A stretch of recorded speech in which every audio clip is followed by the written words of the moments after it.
तो कल हम लोग नाड़ियों की बात कर रहे थे, नाड़ियों के जाल की बात कर रहे थे कि हमारे शरीर में 72,000 नाड़ियां होती हैं और हम इनको कैसे हम क्लींजिंग कर सकते हैं।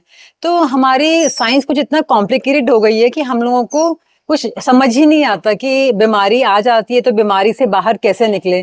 तो मैं साइंस को और मैं स्पिरिचुअलिटी को कनेक्ट करके बहुत इजी भाषा में ये सब कुछ समझाना चाहूंगी, जिससे कि अगर कोई बीमारी आ भी जाती है, नाड़ियों में कोई ब्लॉकेज भी है, तो बहुत इजीली आप 1-2 महीने से अपनी बीमारी से बाहर निकल सकते हैं नाड़ी को शुद्धि करके।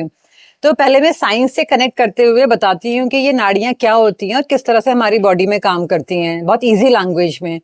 तो ये जो 72,000 नाड़ियां का एक जाल है हमारे शरीर में, उसका जो मुंह है, जो माउथ है, जहां से वो एनर्जी लेती है, उसको साइंस में बोलते हैं कि जो हमारा ये ब्रेन है, ब्रेन से एक स्टेम निकली हुई है जो हमारी स्पाइनल कॉर्ड में जाती है, रीढ़ की हड्डी में। तो ब्रेन और रीढ़ की हड्डी उसको जो कनेक्ट करती है, तो उसको हम लोग बोलते हैं साइंस में मेडुला ऑब्लोंगाटा।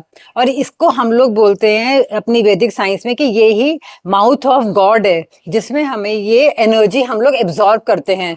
इसी एनर्जी में कॉस्मिक इंटेलिजेंस होती है।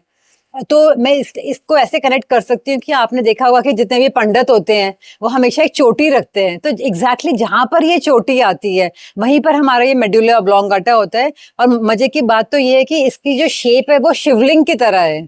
तो जो लोग बहुत स्पिरिचुअल होते हैं वो कभी कभी मंदिर जाते हैं या पॉजिटिव एनर्जी वाले एरिया में जाते हैं, तो वो देखते हैं कि उनके यहाँ पीछे एक वाइब्रेशन फील करते हैं।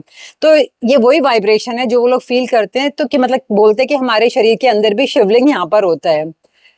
अब दूसरी बात देखिए, साइंस हमेशा बोलती है कि दिल और दिमाग का एक कनेक्शन है, brain and heart are connected. तो मैं आपको बहुत इजी वे में बताती हूँ कि कैसे ये कनेक्शन है। हमारे इसी पार्ट में एक हार्ट सेंटर होता है और लंग्स का सेंटर होता है। तो जो हमारी हार्ट बीट है और हमारी रेस्पिरेशन रेट है, ये हमारा यही एनर्जी कंट्रोल करती है। तो जब किसी किसी की हार्ट बीट बढ़ जाती है तो हम लोग घबरा जाते हैं, मगर आपको समझना पड़ेगा कि ये it's a indication, it's a sign. तो ये सबसे पहली डायग्नोसिस है हमारी बॉडी की। अगर हमारी हार्ट बीट बढ़ रही है, नॉर्मली वो 70 होनी चाहिए, तो कहीं ना कहीं हमारी बॉडी में कोई प्रॉब्लम आ रही है, ब्लॉकेज आ रही है हमारी नाड़ीज में। इसीलिए हमारी बॉडी को एक्स्ट्रा काम करना पड़ रहा है, हमारा हार्ट को एक्स्ट्रा ब्लड पंप करना पड़ रहा है, इसलिए हमारी हार्ट बीट बढ़ रही है। तो हमें यहाँ वहां जाके हमें हार्ट बीट को कम करने के लिए दवाइयां खाने की सबकी जरूरत नहीं है, बल्कि एकदम हमें पॉज करने की जरूरत है, अपनी बॉडी को क्लींजिंग करने की जरूरत है।